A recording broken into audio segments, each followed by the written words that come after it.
के विवाह के लगभग 5 वर्ष हो चुके थे। ध्यान से सुनना सभी लोग, बोलिए राजेश्वरी दाईना। तो राजा पुलसी के विवाह के लगभग 5 वर्ष हो चुके थे, लेकिन राजा पुलसी की एक भी संतान नहीं थी। धन दौलत भरपूर था, नौकर चाकर सोना चांदी सब कुछ था, लेकिन संतान नहीं थी। 5 साल बीत चुके थे और जिसके पास धन दौलत भरपूर हो और उसकी अगर एक भी संतान ना रहे तो वो राजा सुखी रहेगा क्या? नहीं रह सकता।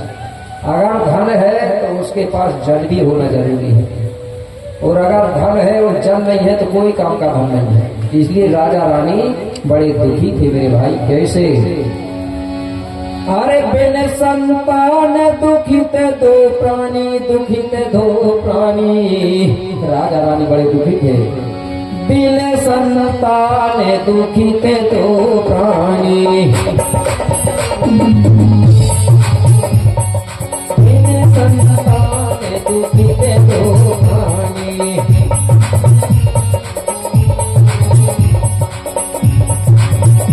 अरे यही बिता रहे थे जिंदगानी।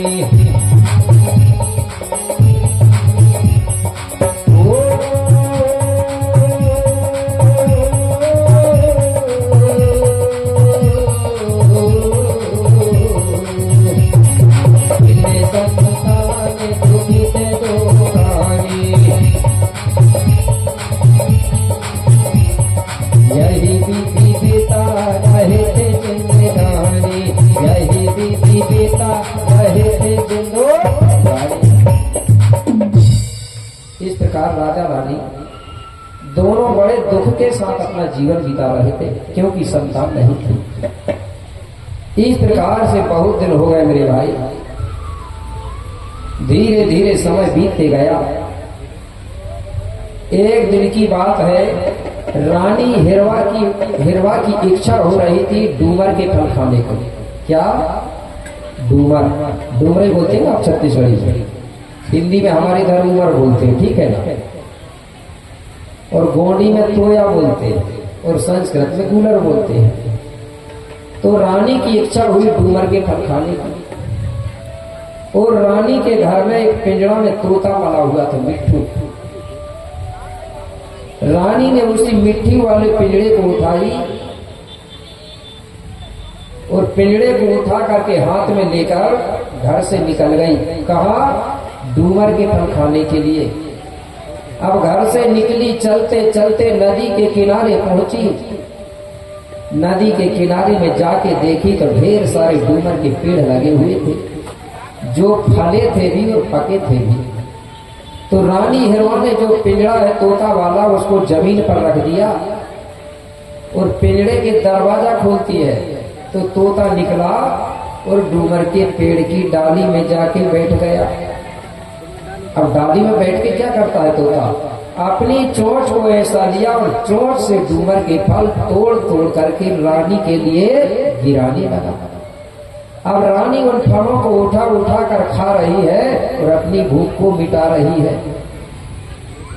इस प्रकार तोता फल गिरा रहा है और रानी हिरवा उठा उठा के खा रही है और अपनी भूख को मिटा रही है। कुछ देरी के बाद में अचानक हुआ क्या? एक बिल से अच्छा मोटा काला नाग निकला। भोजानी गोंडी में तरास बोलते हैं, ठीक है ना? नाग को क्या बोलते हैं? तरास। तो वो तरास नागदेव निकला और जहां तोता था, मतलब जिस पेड़ पर तोता बैठा था, उसी पेड़ के किनारे नागदेव गया और उसी पेड़ में नागदेव चढ़ने लगा। तोता ने जब नीचे की तरफ देखा तो तोता घबरा गया नाग को देख के। अरे बोले, नागदेव आ रहा है, मुझे खा जाएगा। तोता डर गया, घबरा गया और तुरंत पेड़ से उतर कर भागा, उड़ के भागा और पिंजरे में जाके घुस गया। रानी ने देख लिया कि तोता भाग गया है। पेड़ के तरफ देखी रानी ने, डूमर के पेड़ के तरफ, तो उस पेड़ में नागदेव चढ़ रहा था। ऐसा रानी समझ गई कि ये नागदेव ने बोले मेरा काम बिगाड़ दिया, इसके डर से मेरा तोता भाग आया। अब मेरे लिए फल कौन गिराएगा और मैं क्या खाऊंगी। रानी पछताने लगी। बोले नागदेव ने काम बिगाड़ दिया। और नागदेव पेड़ पर चढ़ा और क्या करने लगा, अपनी पूंछ को ऐसा लिया और पूंछ से डूमर के फल तोड़ तोड़ कर जमीन पर गिराने लगा। रानी देख रही है और नागदेव पूंछ से फल गिरा रहा है। रानी ने एक भी फल नहीं खाई। तोता समझ गया कि रानी को डर लग रहा है। तोता पिंजड़े के अंदर से बोलता है, महारानी जी ये नागदेव तुम्हारे लिए ही फल गिरा रहा है, इन फलों को तुम उठाकर खाइए और अपनी भूख को मिटाइए। रानी हाथ जोड़ के कहने लगी, तोता नागदेव में जहर होता है, इन फलों में जहर लग गया होगा, अगर मैं इन फलों को खाऊंगी तो मुझे जहर लग जाएगा और मैं मर जाऊंगी, इसलिए मैं नहीं खाती। बोले तोता कहने लगा, रानी तुमको इतना भी पता नहीं है क्या, नागदेव के मुख में जहर होता है, पूंछ में नहीं होता, इसलिए वो पूंछ से गिरा रहा, मुख से नहीं। रानी कहने लगी ऐसा? बोले हाँ रानी, मुख में जहर होता, पूंछ में नहीं होता, आप खाइए। ये नागदेव बाबा शंभू का गले का हार है, ये नागदेव को बाबा शंभू ने पहुंचाया है तुम्हारा सहयोग करने के लिए। अगर तुम इन फलों को खाओगी तो बाबा शंभू का आपको वरदान मिलेगा। बोले कौन सा वरदान देंगे शंभू बाबा मुझे? बोले बाबा शंभू आपको वो वरदान देंगे कि तुम्हारा पुत्र नहीं है, तुम्हारी संतान नहीं है, अगर तुम नाग के द्वारा गिराए हुए फलों को खाओगी तो बाबा शंभू की कृपा से आपको कहीं ना कहीं पुत्र जरूर मिलेगा, कहीं ना कहीं से आपको पुत्र की प्राप्ति होगी। रानी कहने लगी, तोता तुम सही बोल रहे हो? बोले हाँ रानी, मैं सही बता रहा हूँ, ये बाबा शंभू ने पहुंचाया है इस नागदेव को। तुम इन फलों को खाइए, तुमको संतान की प्राप्ति होगी, तुमको पुत्र मिलेगा। रानी को विश्वास हो गया तोता की बातों पर कि बोले हो सकता है बाबा शंभू ने पहुंचाया होगा। ठीक है बोले, मैं खा लेती हूँ। अब रानी जो नागदेव फल गिरा रहा था उन्हीं फलों को उठा उठा कर खाने लगी। इस प्रकार रानी ने खूब फल खाई, भूख मिट गई। अब रानी सोचने लगी अब घर चलना चाहिए। अब रानी ने पिंजरा उठाई तोता वाला और घर के तरफ प्रस्थान। घर पहुंची कुछ समय बाद वहां जाके राजा से अपना पूरा समाचार सुनाई। किसने? हिरवा रानी ने। किसको? अपने पति देव को। तो रानी हिरवा का पति कौन है? हाथ उठा के बताएं जो राजा था। फिर भूल गए तुरंत ना। पुलसिव राजा। कौन? पुलसिव राजा। पुलसिव से सारा वृतांत सुनाई कि बोले महाराज आज मुझे बाबा शंभू भोलेनाथ का वरदान मिला है। बोले कौन सा रानी? बोले हमको कहीं ना कहीं से पुत्र की प्राप्ति होगी। बोले सही रानी? बोले हाँ महाराज सही मिला है। बोले पूरा समाचार सुनाई। राजा खुश हो गया, कहने लगा अगर रानी अगर बराबर बाबा शंभू का वरदान मिला है तो हमको पुत्र जरूर मिलेगा, क्योंकि बाबा शंभू अगर किसी को वरदान देता है तो शंभू का वरदान कभी खाली नहीं जाता है, चाहे कुछ भी हो जाए। राजा मन ही मन में बड़ा प्रसन्न हुआ, खुश हुआ। शंभू बाबा का सुमरन ध्यान करने लगा और अपना समय बिताने लगा खुशी खुशी के साथ। रानी ने धीरे धीरे अपने गांव की जो सखी सहेली है उनको भी ये बात बता दिया कि बोले मुझे बाबा शंभू का वरदान मिला है, मुझे पुत्र मिलेगा। सखी सहेली भी बड़ी खुश भई। राजा ने भी बता दिया। अब धीरे धीरे सब लोग अपना समय बिता रहे हैं और उस समय का इंतजार कर रहे हैं। कौन सा समय का? कि बाबा शंभू का वरदान पूरा कब होगा, रानी को पुत्र कब मिलेगा। इस प्रकार धीरे धीरे समय बीतता गया।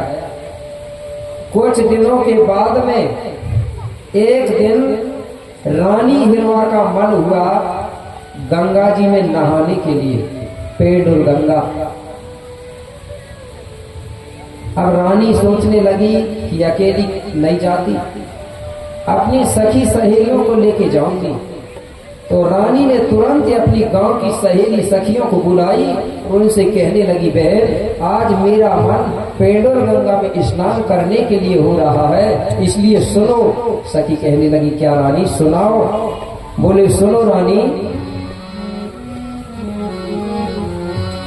पेंडोर गंगा चलोरी नहाने,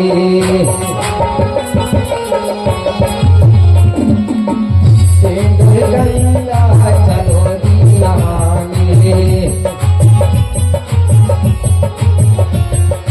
चलोरी नहाने सखी चलोरी नहाने, चलोरी नहाने सखी चलोरी नहाने,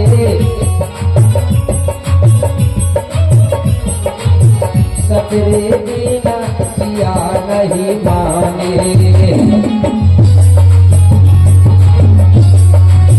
सतरे बिना जिया नहीं माने, सतरे बिना जिया नहीं माने, जिया नहीं माने, जिया नहीं माने।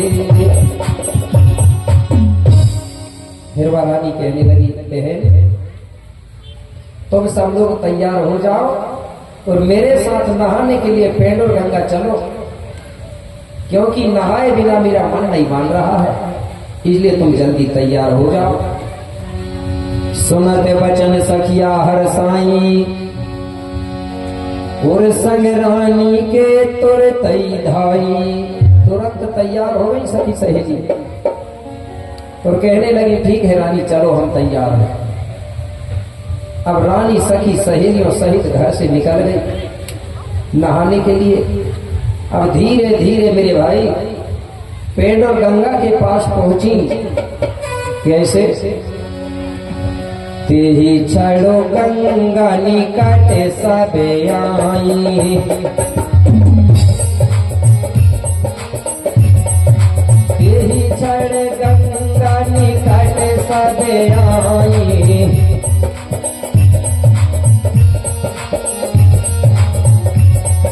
मेरे मन जल को देखे हर साई,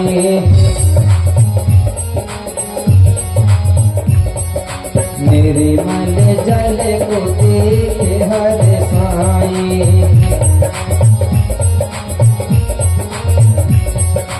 आगे मोती रावण कहे समझाए,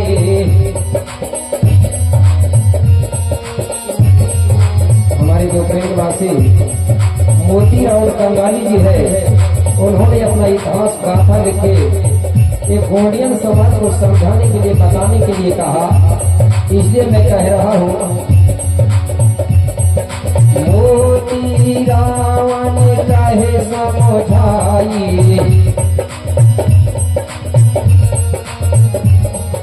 अबे सुनो सगा जनो ध्यान लगाई,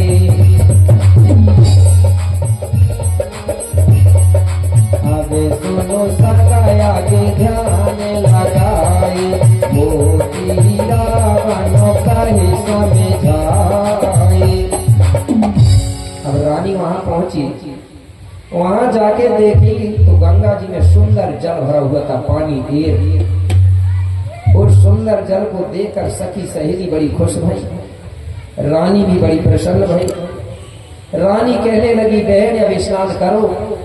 सखी सहेली गंगा जी के किनारे में बैठ गई और नहाने लगी। रानी खड़ी होके देख रही है। सखी सहेली कहने लगी, रानी आप क्यों नहीं नहा रही हो? बोले, बहन मैं तो बीच गंगा जी में जाकर डूब डूब के नहाऊंगी, डुबकी लगा लगा तैर तैर के। सखी सहेली कहने लगी, रानी गहरी होगी, किनारे में तुम बैठ के नहा लो। नहीं बोले, मुझे तैरना आता है, मैं तैर के निकल जाऊंगी, लेकिन मैं बीच धार में जाके डुबकी लगा लगा के नहाऊंगी। सखी सहेलियों ने खूब मना किया, लेकिन रानी ने बिल्कुल भी नहीं मानी और जबरदस्ती हट करके बीच धार में जाके खड़ी हो गई और डुबकी लगा लगा के नहा रही है, हंस हंस के। कैसे? हरे पानी में रानी, हरे पानी में रानी नहाए रही रे, बीच गंगा में जाके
गंगा बीचो जा रानी नहाए रही, गंगा बीचो जा रानी नहाए रही, मनोही मन में हाँ खुशियाँ मनाए रही, मनोही मन में हाँ खुशियाँ मनाए रही।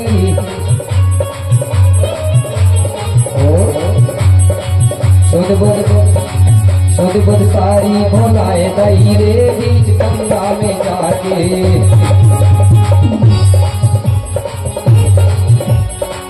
सुध बुध सारी भुलाए दई रे बीच गंगा में जाके,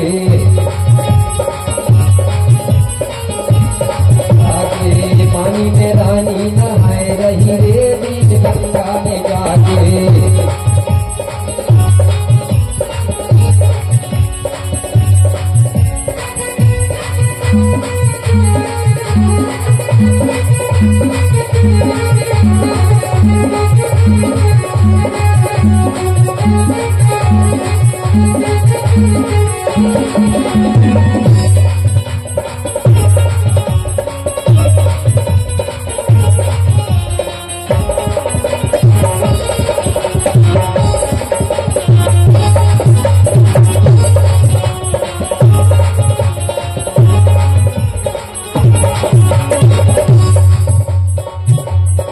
पानी में रानी नहाए रही रे बीच गंगा में जाके,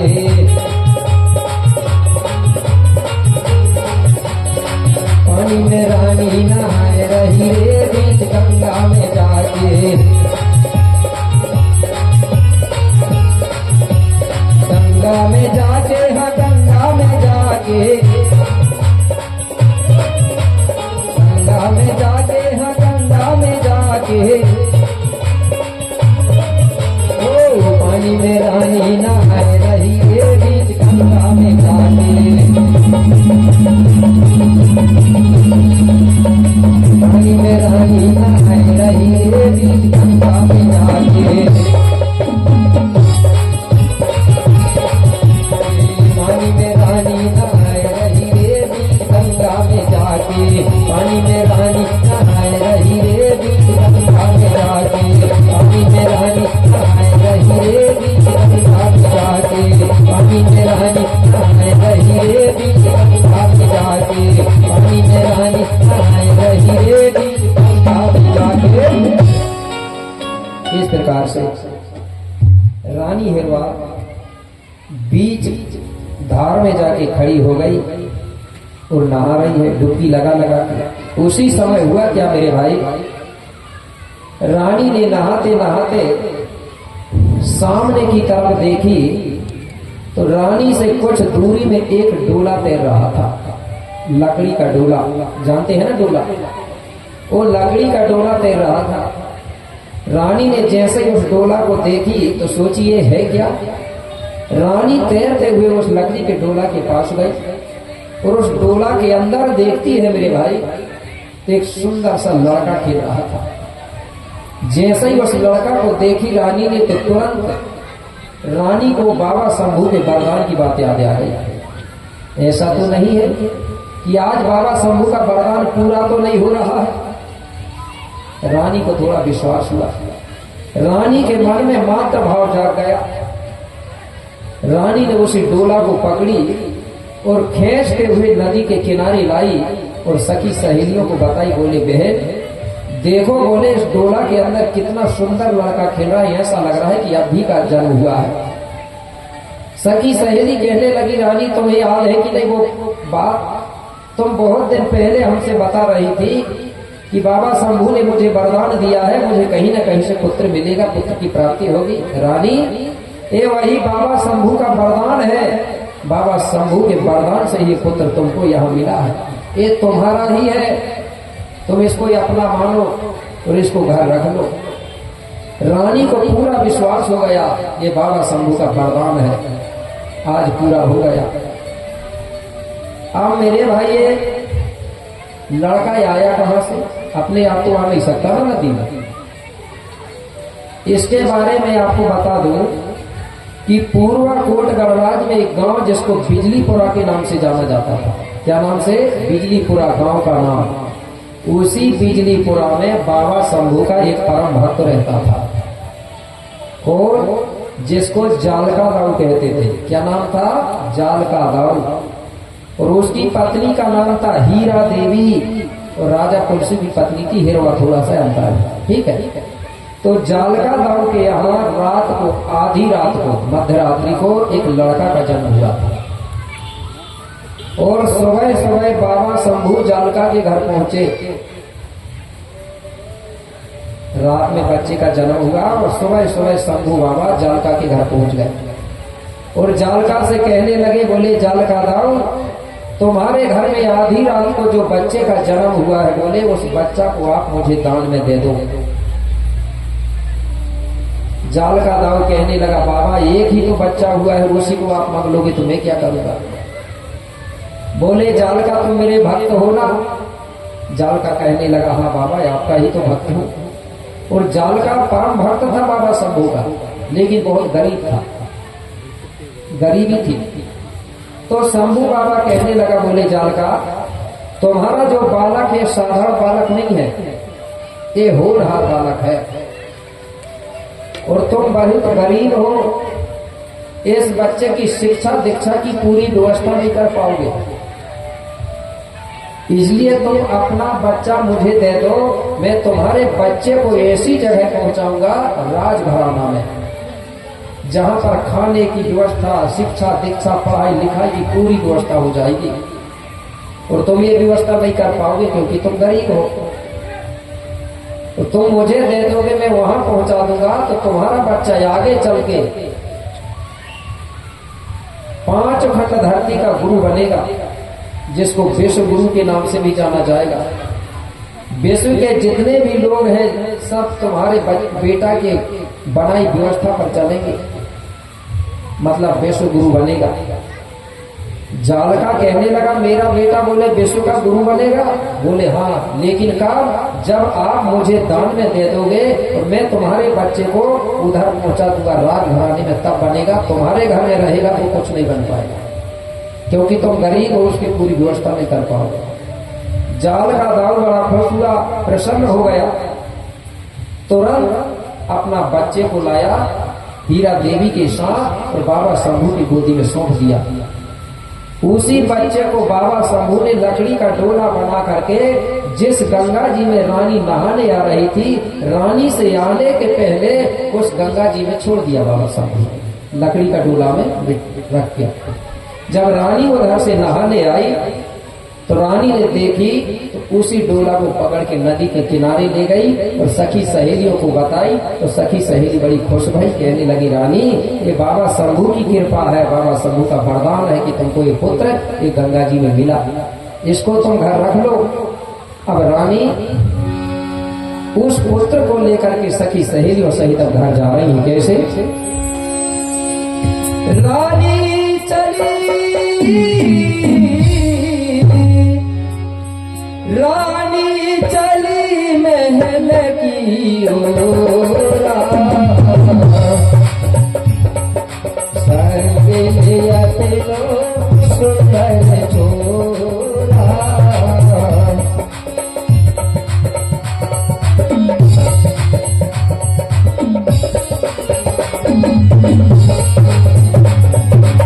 संग लियत लो सुंदर छोरा,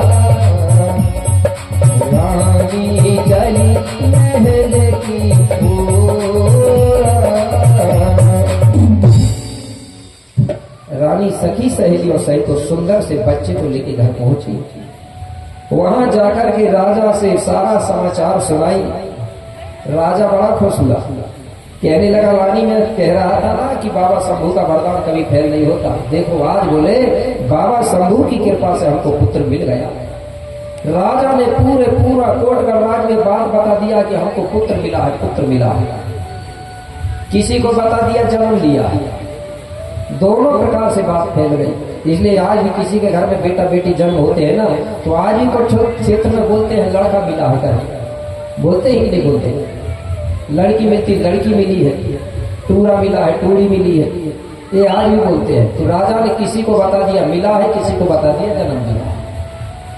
इस प्रकार से पूरे पूर्व कोट गढ़वाल में राजा रानी ने डिडोरी पीट दिया, मतलब सबको खबर दे दिया। कैसे?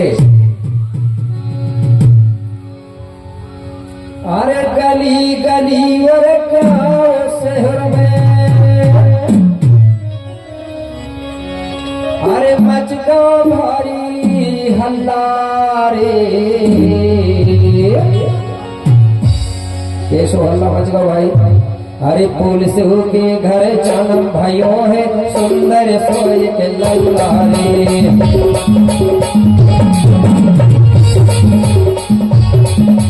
पुलिस के घर जन्म भाइयों है, सुंदर सोए के लल्ला रे।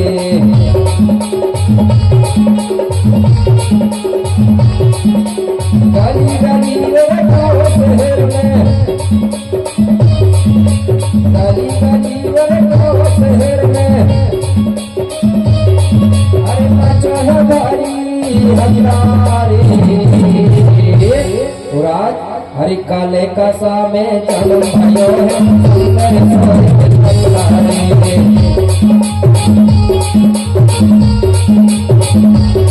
हरि काले कसा में जन्म भयो है, सुंदर सोए के लल्ला रे।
हरे पुलिस के घर जन्म भयो है, सुंदर सोए के लल्ला रे।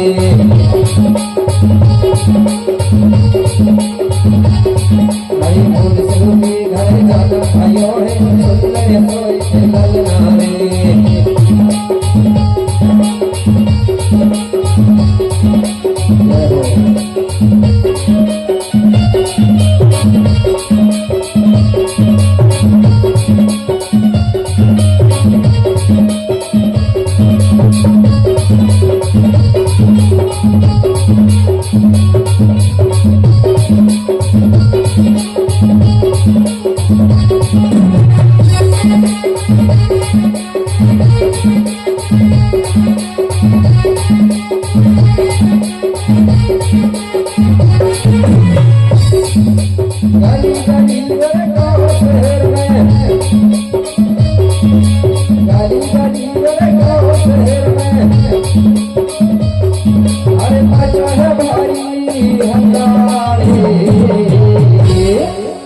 हरे पुलिस के घर जन्म भयो है, सुंदर सोए के लल्ला रे।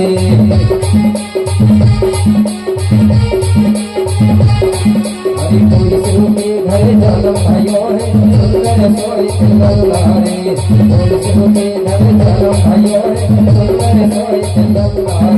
पुलिस रुके घर चलो भाइयों रे सुंदर सोई के ललना रे पुलिस रुके घर चलो भाइयों रे सुंदर सोई के ललना रे। बहुत बहुत धन्यवाद। एक बार हमारी बड़वाना की राजकुमारी नाच रही तो उनके लिए जोरदार ताली से सम्मान। बहुत बहुत धन्यवाद। तो इस प्रकार से राजा पुलसिव ने पूरे पूरा कोट गणराज में ये बता दिया। पूरे पूरा कोट गणराज में ये खबर फैल गई कि राजा पुलसिव के घर में पुत्र का जन्म हुआ है, पुत्र का जन्म हुआ है। अब राजा ने क्या किया? आवाज नहीं करेंगी माता सत्या बोलिए रायतार जंगो दाईना। अब राजा ने क्या किया? उसका जन्म संस्कार करते हैं वो, ठीक है ना। तो जन्म संस्कार कैसे करते हैं? पहले हमारे पूर्वज लोग भी करते थे और आज भी करते हैं और कहीं कहीं भूल भी गए हैं, ठीक है ना।